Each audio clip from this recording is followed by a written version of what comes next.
Hello students. Previous lecture में हमने satellite के बारे में पढ़ा था। That is orbital velocity of the satellite, time period of satellite and height of satellite. आज हम डील करेंगे बेटा टोटल एनर्जी ऑफ सैटेलाइट। तो देखिए स्टार्ट करते हैं। टॉपिक है that is total energy of the satellite. That is total energy of the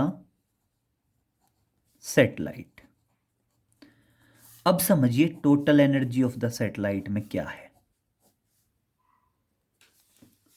बेटा कभी भी ध्यान रखना, सैटेलाइट की जो टोटल एनर्जी है ना, वो टोटल एनर्जी सम होती है kinetic energy and potential energy की।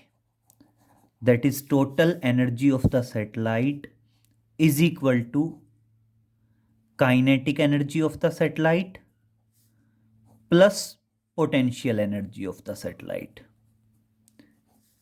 क्लियर?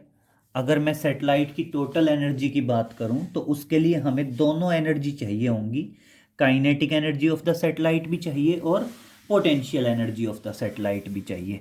अब देखना, मैं पहले बात करता हूं for kinetic energy of the satellite. For kinetic energy of the satellite, बेटा जो काइनेटिक एनर्जी आएगी वो काइनेटिक एनर्जी क्या होती है? Half M V square. और बेटा सैटेलाइट की जो वेलोसिटी है वो अपने आप में क्या होती है? Orbital velocity. और देखिए हमने ये पढ़ा है कि ऑर्बिटल वेलोसिटी इक्वल टू होती है that is G M by small R. ध्यान रखना कैपिटल आर और स्मॉल आर का डिफरेंस होता है। कैपिटल आर तो रेडियस ऑफ अर्थ है और स्मॉल आर क्या होता है? बेसिकली आर प्लस एच होता है, that is height of the satellite. और इस तरह से देखना क्या आएगा, that is 1/2 M V square है, वी स्क्वेयर है तो अंडर रूट खत्म हो जाएगा एंड क्या आ जाएगा?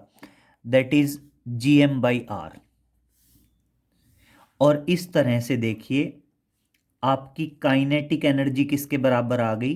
काइनेटिक एनर्जी बराबर आ गई 1/2 G M by R. Clear? और देखिए कैपिटल जी क्या है? Universal gravitational constant. Capital M क्या है? Mass of the planet. Small M क्या है? Mass of the satellite. And small R क्या है? Radius of the path of satellite. और बेसिकली जो स्मॉल आर है, अगर मैं इसको रिप्रेजेंट करना चाहूं तो स्मॉल आर बेसिकली किसके बराबर है बेटा? स्मॉल आर बेसिकली बराबर है कैपिटल आर प्लस एच के। किसके बराबर है? कैपिटल आर प्लस एच के बराबर है। ठीक है, ये क्राइटेरिया आ गया यहां तक। अब उसके बाद सुनिए, अगर मैं बात करूं पोटेंशियल एनर्जी की, for potential energy of the satellite, और ये आप चाहो तो डायरेक्ट रिजल्ट मेंशन कर सकते हैं कि सैटेलाइट की जो पोटेंशियल एनर्जी होती है ना बेटा, सैटेलाइट की पोटेंशियल एनर्जी होती है minus G M M by small R. हमने डेरिवेशन में पढ़ा है पीछे कि पोटेंशियल एनर्जी जो है वो basically minus G M M by R होती है। और इसको चाहो तो आप स्मॉल आर की वैल्यू रख सकते हैं, और स्मॉल आर की वैल्यू क्या आ जाएगी? That is minus G M m, और स्मॉल आर की जगह क्या आ जाएगा? That is R plus h आ जाएगा, where R is the radius of the planet and h is the height of the satellite. और अब क्या करोगे? दोनों वैल्यूज को इक्वेशन 1 में रखें, काइनेटिक एनर्जी और पोटेंशियल एनर्जी को। तो देखिए क्या करेंगे, put these values, put these values in equation 1। मैं वैल्यूज को इक्वेशन 1 में पुटअप कर रहा हूं। और देखिए वैल्यूज को अगर मैं इक्वेशन 1 में पुटअप करूंगा तो समझिए द टोटल एनर्जी, जो टोटल एनर्जी है वो टोटल एनर्जी किसके बराबर होगी? That total energy is equal to kinetic energy. मान लो मैं ये वाला रिजल्ट लिखता हूँ, काइनेटिक एनर्जी क्या है? 1/2 Gmm/r, ठीक है, plus potential energy, plus potential energy क्या है? That is -Gmm/r।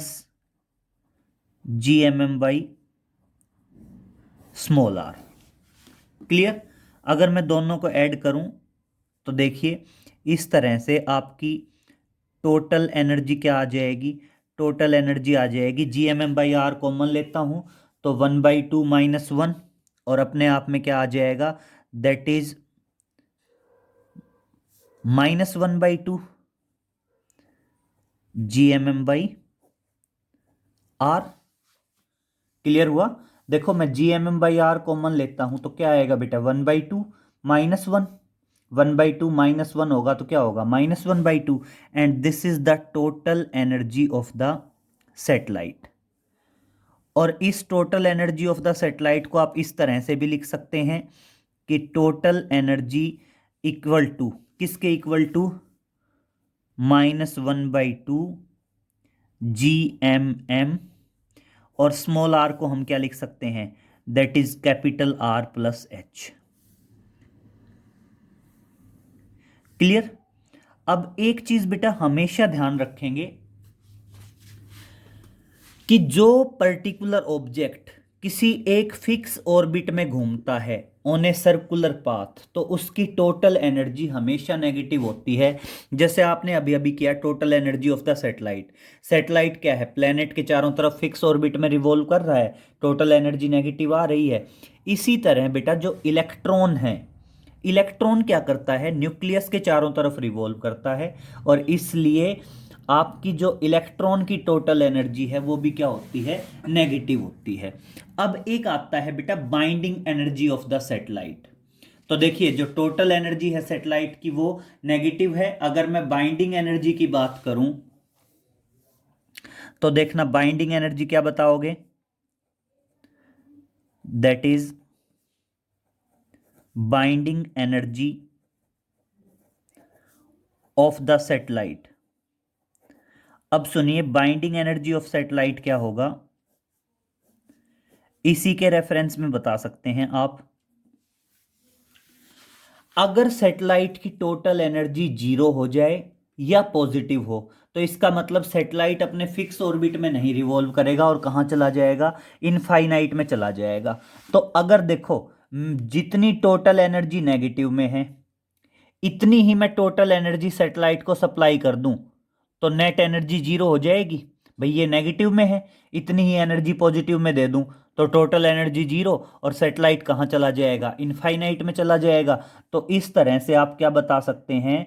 जो बाइंडिंग एनर्जी होगी, that is binding energy of the satellite, वो टोटल एनर्जी की ही पॉजिटिव वैल्यू होगी। That is 1/2 Gmm/r। और बेसिकली अगर इसको रिप्रेजेंट करना चाहें तो इसको रिप्रेजेंट कर सकते हैं हम, दैट इज 1/2 Gmm, और स्मॉल आर की जगह क्या आ जाएगा बेटा? कैपिटल R प्लस H आ जाएगा। कैपिटल R क्या है? रेडियस ऑफ अर्थ या रेडियस ऑफ प्लेनेट, और H क्या है? Height of the satellite. तो बाइंडिंग एनर्जी क्या बताते हैं बेटा? The minimum energy given to the satellite to escape from its orbit to infinite. तो देखना बाइंडिंग एनर्जी क्या होती है? The minimum energy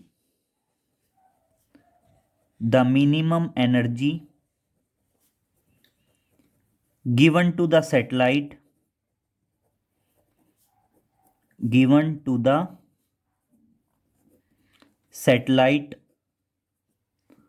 so that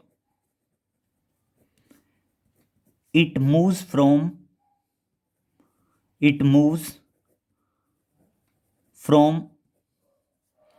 its orbit to infinite। Clear बेटा? ताकि ये अपने ऑर्बिट से कहाँ चला जाए, इनफाइनाइट में चला जाए, उसे कहते हैं बाइंडिंग एनर्जी। अब मेरी बात समझिए बेटा, हमने काइनेटिक एनर्जी निकाली, पोटेंशियल एनर्जी निकाली, टोटल एनर्जी निकाली और बाइंडिंग एनर्जी निकाली। अब मैं यहां से एक पॉइंट कंक्लूड कर रहा हूं, अगर इन चारों एनर्जी में से कोई एक एनर्जी आपको पता है तो आप बाकी की सारी एनर्जी कैलकुलेट कर सकते हैं। किस तरह से? देखिए, जो बाइंडिंग एनर्जी है वही काइनेटिक एनर्जी है, देख लो, +1/2 GMM/R +1/2 GMM/R। इट मीन्स अगर आपको बाइंडिंग एनर्जी दे रखी है तो वेल अंडरस्टूड है that same value will represent the kinetic energy. और अगर आप इसके आगे माइनस लगा देते हैं तो देखिए ये बन जाती है टोटल एनर्जी। मीन्स अगर आपके पास बाइंडिंग एनर्जी है या काइनेटिक एनर्जी है तो एक ही बात है दोनों, जो बाइंडिंग एनर्जी होगी वही काइनेटिक एनर्जी होगी। और अगर आप उसके आगे नेगेटिव लगा देते हैं तो वो अपने आप में क्या आ जाएगी, टोटल एनर्जी आ जाएगी। इट मीन्स अगर आपको बाइंडिंग एनर्जी पता है तो आप काइनेटिक एनर्जी भी निकाल सकते हैं, बाइंडिंग एनर्जी पता है तो आप टोटल एनर्जी भी निकाल सकते हैं। कैसे? जस्ट आगे माइनस लगाना होता है। और देखिए बेटा, अगर आपको पोटेंशियल एनर्जी चाहिए तो आप क्या करो, जस्ट इसको 2 से मल्टीप्लाई कर दो, आपकी पोटेंशियल एनर्जी आ जाएगी।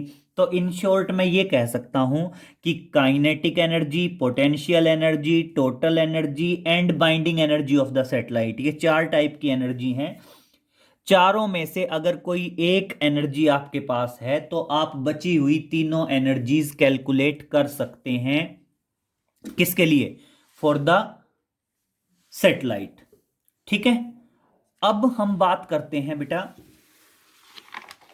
हमने प्रीवियस लेक्चर में पढ़ा था कि आपकी जो सैटेलाइट्स हैं वो 2 टाइप के होते हैं, नेचुरल सैटेलाइट और आर्टिफिशियल सैटेलाइट। तो नेचुरल सैटेलाइट में तो हमने एग्जांपल बताए थे जैसे मून। बात करते हैं बेटा आर्टिफिशियल सैटेलाइट। अब सुनिए, आर्टिफिशियल सैटेलाइट क्या होते हैं? बेसिकली 2 टाइप के होते हैं, 2 कैटेगरी में डिवाइड होते हैं। एक होता है जियो स्टेशनरी सैटेलाइट और एक होता है बेटा पोलर सैटेलाइट। तो सबसे पहले बात करते हैं बेटा जियो स्टेशनरी सैटेलाइट। तो देखिए टॉपिक आता है, that is Jio stationery satellite, that is Jio stationery satellite, Jio stationery satellite. तो देखिए बेटा, जो जियो स्टेशनरी सैटेलाइट है, एक है जियो स्टेशनरी सैटेलाइट और एक होता है बेटा पोलर सैटेलाइट। दूसरा कौन सा है? पोलर सैटेलाइट है।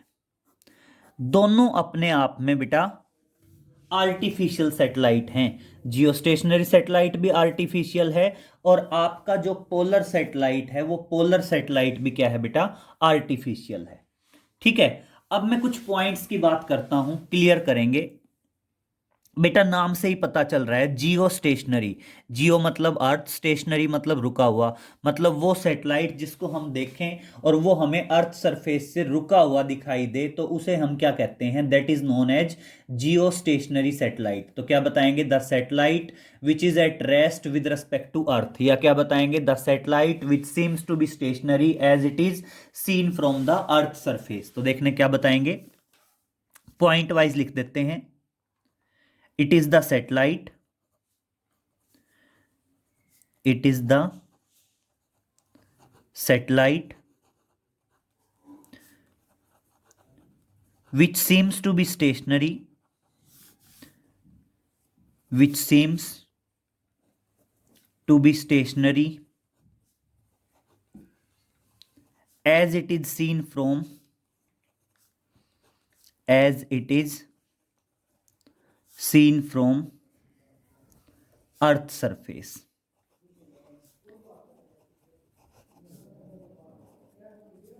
क्लियर? तो आप ध्यान रखना, जियो स्टेशनरी सैटेलाइट क्या होगा? जियो स्टेशनरी सैटेलाइट को बताएंगे it is the satellite which seems to be stationary as it is seen from the earth surface. अगर हम इसको अर्थ सरफेस से देखेंगे तो ये हमें रुका हुआ दिखाई देगा। क्लियर? और इसी सैटेलाइट को इसीलिए कह देते हैं जियो सिंक्रोनस सैटेलाइट। तो इसको क्या कह दिया जाता है? It is also known as geosynchronous satellite. तो दूसरा पॉइंट है, it is also known as geosynchronous, geosynchronous, that is geosynchronous satellite, that is geosynchronous satellite. Clear? अब बेटा सुनना, अर्थ अपना एक रोटेशन 24 आवर्स में कंप्लीट करती है और ये सैटेलाइट हमेशा स्टेशनरी दिखता है।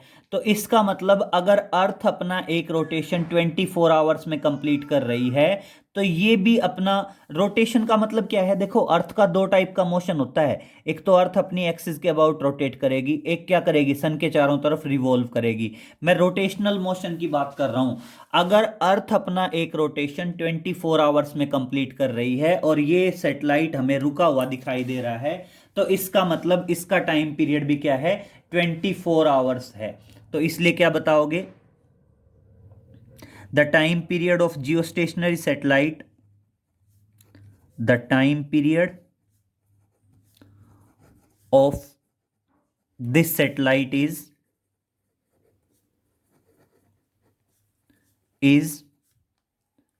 24 आवर्स। बेटा ये जो सैटेलाइट है, इस सैटेलाइट का जो टाइम पीरियड है, वो टाइम पीरियड कितना है बेटा? 24 आवर्स है।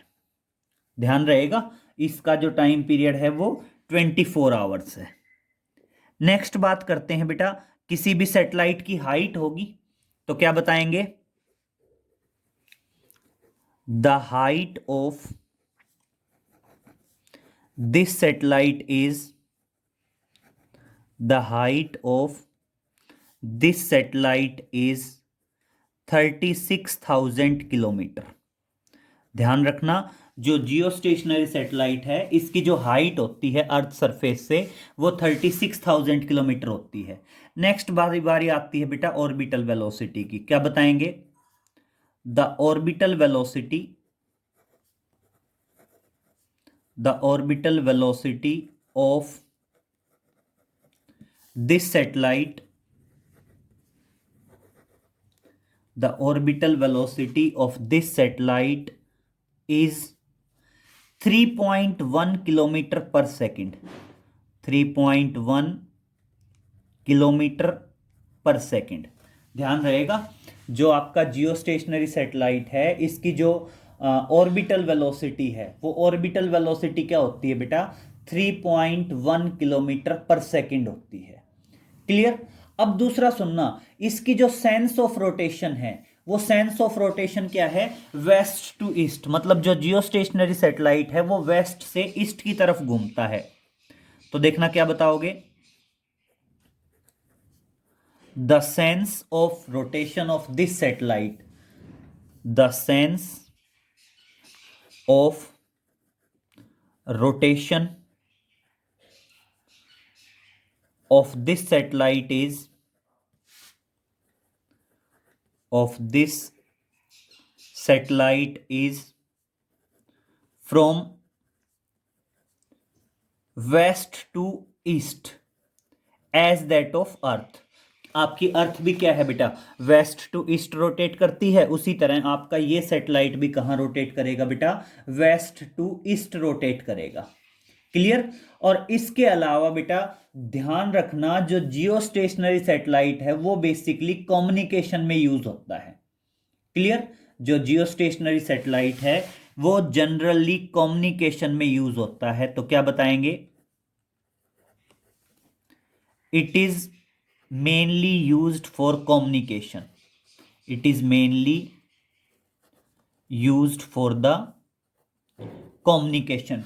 कम्युनिकेशन बेटा जैसे आपके टीवी ब्रॉडकास्ट वगैरह होते हैं, टीवी पे जो चैनल्स वगैरह आते हैं, या हम जनरली मोबाइल कम्युनिकेशन में भी यूज करते हैं। तो इसलिए क्या है? It is mainly used for communication and hence known as communication satellite. और इस ये कम्युनिकेशन में यूज होता है, it is mainly used for communication, communication में यूज होता है और इसलिए इसको हम क्या कह देते हैं? कम्युनिकेशन सैटेलाइट भी कह देते हैं। जो जियो स्टेशनरी सैटेलाइट है it is also known as the communication satellite. Clear. Next बात करते हैं बेटा पोलर सैटेलाइट की। अब सुनिए, जो पोलर सैटेलाइट है वो basically pole to pole rotate करता है around the earth surface. Clear. जो बेटा पोलर सैटेलाइट है वो बेसिकली क्या है, पोल टू पोल रोटेट करता है in a north south direction. ठीक है, तो देखना पोलर सैटेलाइट क्या बताएंगे।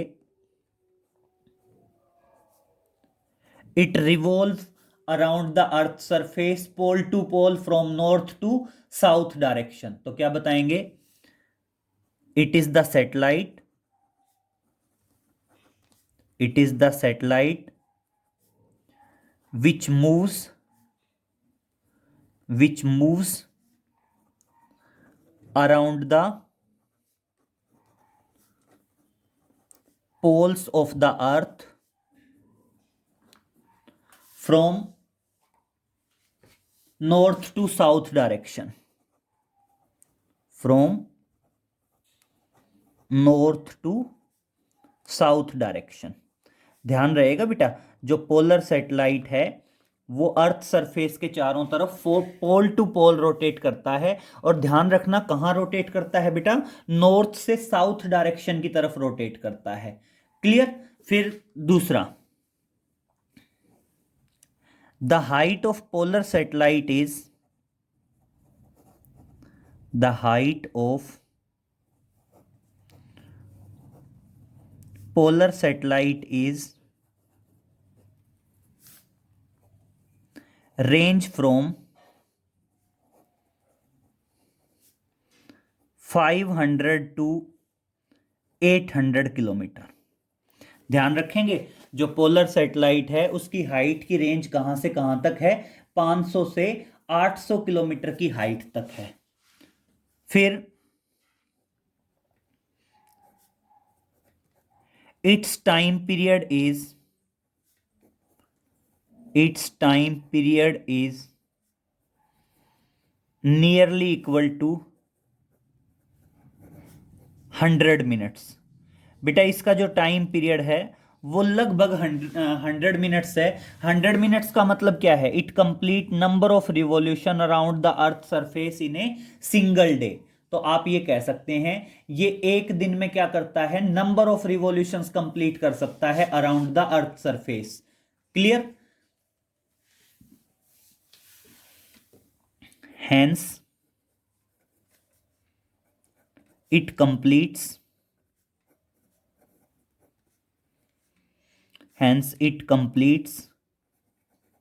number of revolutions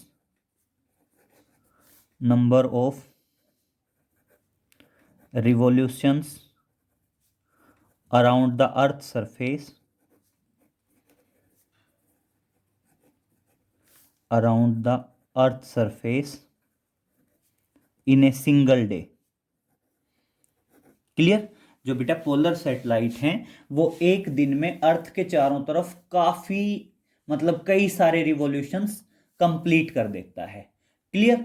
और बेटा ये जो है ना पोलर सैटेलाइट बेसिकली कम्युनिकेशन के लिए यूज नहीं होते, लेकिन ये क्या होते हैं, जैसे अर्थ सरफेस के पिक्चर लेने के लिए, क्योंकि बेसिकली इनकी हाइट कम है तो आपके पोलर सैटेलाइट के ऊपर कैमरे लगे होते हैं जिनसे हम क्या करते हैं, अर्थ सरफेस के पिक्चर्स लेते हैं। और इसलिए इनको क्या कहा जाता है, these are known as remote sensing satellite. तो क्या बताएंगे, these are used for remote sensing. Basically बता देंगे these are used for remote sensing। Word समझिए, that is remote sensing. Remote sensing का मतलब क्या होता है, रिमोट सेंसिंग का मतलब होता है किसी चीज को बिना फिजिकली टच किए उसके बारे में इंफॉर्मेशन कलेक्ट करना। क्लियर। तो जो पोलर सैटेलाइट हैं इनके ऊपर कैमरे लगे होते हैं जिनसे हम क्या करते हैं, बिना किसी ऑब्जेक्ट को फिजिकल टच किए बिना उसके बारे में इंफॉर्मेशन कलेक्ट करते हैं। इसलिए इन्हें क्या कहा जाता है, रिमोट सेंसिंग सैटेलाइट भी कहा जाता है। And hence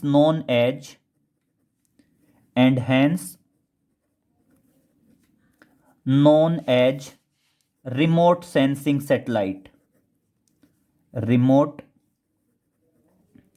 sensing satellite. जैसे आप जियो स्टेशनरी सैटेलाइट को कम्युनिकेशन सैटेलाइट कह रहे थे, उसी तरह इनको क्या कहा जाता है, रिमोट सेंसिंग सैटेलाइट कहा जाता है। इसके अलावा बेटा बहुत सी चीज़ें जो हम डे टू डे लाइफ में पढ़ते हैं, जैसे पोल्यूशन को चेक करने के लिए, ग्राउंड वाटर के सर्वे के लिए, इसके अलावा बहुत सारे पॉइंट हैं, उन सब के अंदर आपका क्या यूज़ होता है, पोलर सैटेलाइट यूज़ होते हैं। तो क्लियर हो गया बेटा। आज हमने पढ़ा दैट इज सबसे पहले total energy of the satellite, जिसमें हमने क्या बताया, जो टोटल एनर्जी है वो बेसिकली सम है किस किस का, kinetic energy and potential energy का। तो आप क्या करेंगे, काइनेटिक एनर्जी को ऐड करेंगे, पोटेंशियल एनर्जी को ऐड करेंगे, दोनों को ऐड करेंगे तो टोटल एनर्जी आएगी। और सैटेलाइट की जो टोटल एनर्जी है वो क्या होती है, नेगेटिव। और उसी टोटल एनर्जी की जो पॉजिटिव वैल्यू होगी वो अपने आप में क्या होगी, बाइंडिंग एनर्जी होगी। हमने पहले भी कंक्लूड कर दिया कि kinetic energy, potential energy, total energy and binding energy, चार टाइप की एनर्जी है। अगर चारों में से आपको कोई भी एक एनर्जी पता हो तो आप बाकी की तीनों एनर्जीज क्या कर सकते हैं, कैलकुलेट कर सकते हैं। और उसके बाद हमने पढ़ा बेटा, एक होता है जियो स्टेशनरी सैटेलाइट, एक होता है पोलर सैटेलाइट। जो जियो स्टेशनरी सैटेलाइट है कुछ पॉइंट्स उसके बारे में बताए हैं, दूसरा पोलर सैटेलाइट है, कुछ पॉइंट्स उसके बारे में बताए हैं। बेसिकली जो जियो स्टेशनरी सैटेलाइट है वो कम्युनिकेशन के लिए यूज़ होता है, इसलिए कम्युनिकेशन सैटेलाइट भी कह देते हैं। पोलर सैटेलाइट रिमोट सेंसिंग के लिए यूज़ होता है, इसलिए इसको रिमोट सेंसिंग सैटेलाइट कहते हैं। ये 3 पॉइंट आप ध्यान रखेंगे कि पोलर सैटेलाइट का टाइम पीरियड 24 आवर्स होता है, हाइट 36,000 किलोमीटर होती है एंड ऑर्बिटल वेलोसिटी होती है 3.1 किलोमीटर पर सेकंड। वहीं आपका जो पोलर सैटेलाइट है उसकी हाइट रेंज कर सकती है 500 से 800 किलोमीटर के बीच में, that is from 500 kilometre to 800 kilometre. Time period भी लगभग 100 मिनट्स होता है। हाइट अगर वेरी करेगी तो ऑर्बिटल वेलोसिटी भी वेरी करेगी, इसलिए हमने ऑर्बिटल वेलोसिटी को डिस्कस नहीं किया है। ठीक है, तो बेटा और ध्यान रखना, हमने बताया था सैटेलाइट दो टाइप के हैं, one is natural satellite, other one is artificial satellite. And बेटा ये जो जियो स्टेशनरी सैटेलाइट और पोलर सैटेलाइट, ये दोनों अपने आप में आर्टिफिशियल सैटेलाइट हैं। ठीक है, जियो stationery satellite is artificial satellite and polar satellite is also the artificial satellite. Clear, इतना कर लेंगे बेटा, बाकी आगे नेक्स्ट लेक्चर में मिलते हैं। Okay, thank you.